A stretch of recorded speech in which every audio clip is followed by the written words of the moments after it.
Party నేతలు ఎవరి దారి వాళ్ళు చూసుకుంటున్నారు. కొంతమంది ఇప్పటికే వేరే పార్టీలో చేరిపోయారు. ఇంకొంతమంది సైలెంట్ గా ఉండిపోతున్నారు. ఇప్పుడు ఈ సైలెంట్ బ్యాచ్ లోకి వచ్చి చేరారు మల్లాది విష్ణు. ఈయనకు మొన్న జగన్ టికెట్ ఇవ్వలేదు. అప్పటి నుంచి ఆయన అసంతృప్తితో రగిలిపోతున్నారు. పార్టీ కూడా ఘోరంగా ఓడిపోవడంతో ఆయన మౌనంగా ఉంటున్నారు. కానీ ఆయన పక్కా పార్టీలో వైపు చూస్తున్నారనే మాట వినిపిస్తుంది. చేరాలనుకున్న పార్టీ నుంచి గ్రీన్ సిగ్నల్ రాకపోవడంతో ఆగిపోయారట. మరి మల్లాది అడుగులు ఎటువైపు పడతాయి?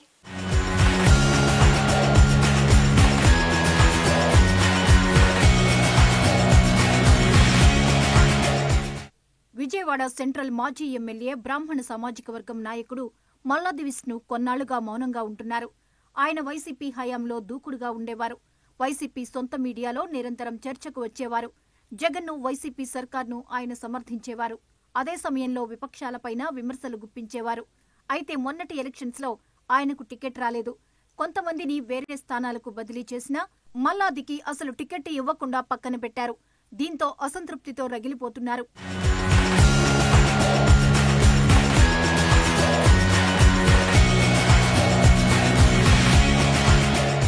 మల్లాది స్థానంలో విజయవాడ సెంట్రల్ కు వెస్ట్ నాయకుడు, మాజీ మంత్రి వెల్లంపల్లి శ్రీనివాసరావును తీసుకొచ్చారు జగన్.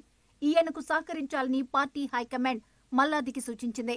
అయితే ఆయన ఏ మేరకు సహకరించలేదో ఎవరికీ తెలీదు. తనకు మంత్రి పదవి ఇవ్వనప్పుడే మల్లాది అలిగారు. ఇక టికెట్ కూడా తీసేసిన తరువాత సహకరిస్తారని ఎవరూ అనుకోరు. మొత్తానికి ఎన్నికల్లో వెల్లంపల్లి ఘోరంగా ఓడిపోయారు. నియోజకవర్గం ఏర్పడిన తరువాత ఇప్పటి వరకు ఎవరికీ రాని మెజారిటీ సెంట్రల్లో టీడీపీ నేత బొండా ఉమా దక్కించుకున్నారు. ఇంత మెజారిటీ రావడానికి కారణం ఓవైపు కూటమి వేవైతే ఇంకోవైపు మల్లాది వర్గం అనే మాట వినిపిస్తోంది. సో దీన్ని బట్టి మల్లాది వారు అప్పట్లోనే మౌనంగా ఉన్నారనేది అర్థమవుతోంది.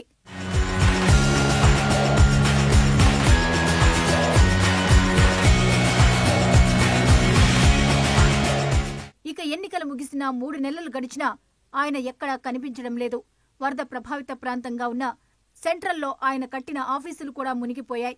అయితే తన వాళ్లు అనుకున్న కొద్దిమంది అనుచరులకు మాత్రమే మల్లాది అభయమిచ్చారు. మిగిలిన వారిని అస్సలు పట్టించుకోలేదు. ఇక పార్టీ అధినేత జగన్ కు కూడా ఆయన దూరంగానే ఉంటున్నట్టు సమాచారం. మొత్తానికి మల్లాది మనసులో అయితే ఇంకా కోపం పోలేదు. ఈ కోపం నేరుగా వైసీపీ అధినేతపైనే ఉంది. ఈ విషయంలో ఆయనకు డౌట్ లేదు.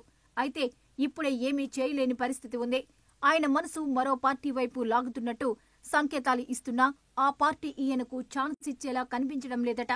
పోనీ పిలుస్తున్న పార్టీ వైపు వెళ్తామని అనుకున్నా మొత్తానికే మైనస్ అయిపోతామన్న ఆవేదన, భయం రెండూ ఉన్నాయట. దీంతో మల్లాది ప్రస్తుతానికి మౌనంగానే ఉంటున్నారు. భవిష్యత్తును త్వరలోనే చెబుతానని ఆయన తనకు పరిచయమున్న మీడియా మిత్రులతో నర్మగర్భంగా చెప్పారట. దీన్ని బట్టి మల్లాది అడుగులు ఎటుపడతాయో చూడాలి మరి.